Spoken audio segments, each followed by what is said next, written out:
For the first time in 40 years, Wilmington has a new head coach as Terry Borelli retired in the offseason. One of his former players and assistant coaches, Brandon Fillion, takes over this season. The Greyhounds went to Hershey last season after winning their first 14 games before falling to Southern Columbia for the 2A state championship. Wilmington has several key players to replace, including two 1,000-yard rushers in Jack Patton and Bryson Borelli. Isaiah Gargiulo, Matty Jamieson, and Colton Merritt are also gone to graduation. Back for Wilmington are several playmakers, including Cameron Merritt, who ran for 913 yards and 16 touchdowns last season, and quarterback Robert Pontius, who threw for over 900 yards and 10 touchdowns. Wilmington has an experienced linebacker, including Colton Richards, a big-time recruit. Jimmy Reed, Alex Ramirez, and Jordan Gray are also back, along with fullback Noah Hunt. The Hounds have plenty of experience back on the line, including Jacob Yeoman at the end. Wilmington could be in for another big season.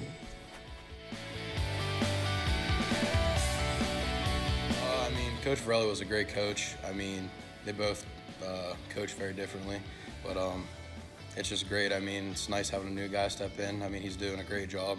We all follow him as a team, and honestly, it's just going to be a great season. So, our line is going to be very key to our success this year, and our running backs are always thanking us, and it's just, even though we don't get the credit that much, our running backs are always making sure that, we're getting the thank you and the last, little bit of everything, so it's great. It motivates us a lot to get there. Our main focus, though, we just want to take it week by week, That first game, the second game, we're going to take it week by week and just, high aspirations, but we're going to stay focused on our vision, on our circumstance, and just keep climbing the ladder, so. The recruiting process has been pretty hectic. A lot of schools in and out. Still not sure where I want to go, but it's been a fun time, and hoping after the season, make a commitment, so we'll see. Obviously, we want to get to D10, but we're going to take it one game at a time and 1 week at a time, and that's our vision, not a circumstance.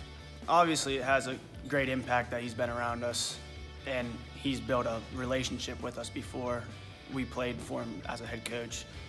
Just with him as our head coach, we respect him a lot, and we know what he wants for us as a team and as individuals too, so we know what to give. Obviously, a lot of things have to go right, but like I said, we have to take one game at a time. And as a team, I think we can do it, but just week by week. It's definitely a great motivator. It's not how any of these, returning guys, especially the seniors, it's not how they wanted to end their season. So it kind of left that, burning sensation, burning feeling in their guts. And they had a great offseason. Starting in the winter, we're very fortunate to have great senior leadership. That started in our winter weightlifting program that's carried right through to our spring and summer training sessions. There's no doubt that they're a motivated group, and that really starts off with the leadership from our senior class.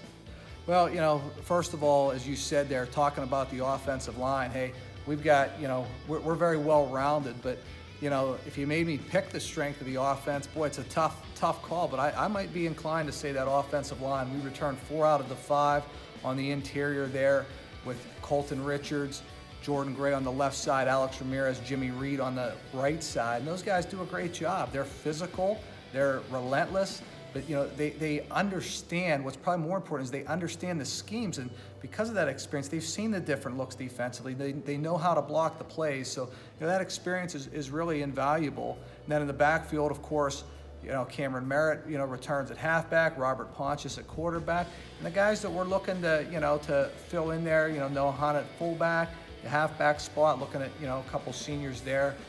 Garrett Guth, Tage Kelleher, they're doing a great job, making great progress this summer. So, while we're working some new guys in there, they've had a summer to learn everything, and they're in a good spot going into camp. I think that, whenever I got the job, really, I came into a really successful program. And I think it's one of those deals where this program, what Coach Borelli's built carries a lot of momentum with it. So to me, it's more of a matter of keeping it rolling than it is coming in and making wholesale changes. What I try to focus on, hey, we've got, a vision as a team. We try to focus on our vision, not our circumstance. We're building a great culture here where each of us needs all of us. We're staying focused on those things each and every day. Well, first of all, I know this is cliche, but it's so true. First of all, you've got to have some luck with injuries. You've got to have some luck with injuries. You've got to stay healthy, especially being a 2A school. You don't have, a ton of kids maybe per class. So that's probably the first thing I would say.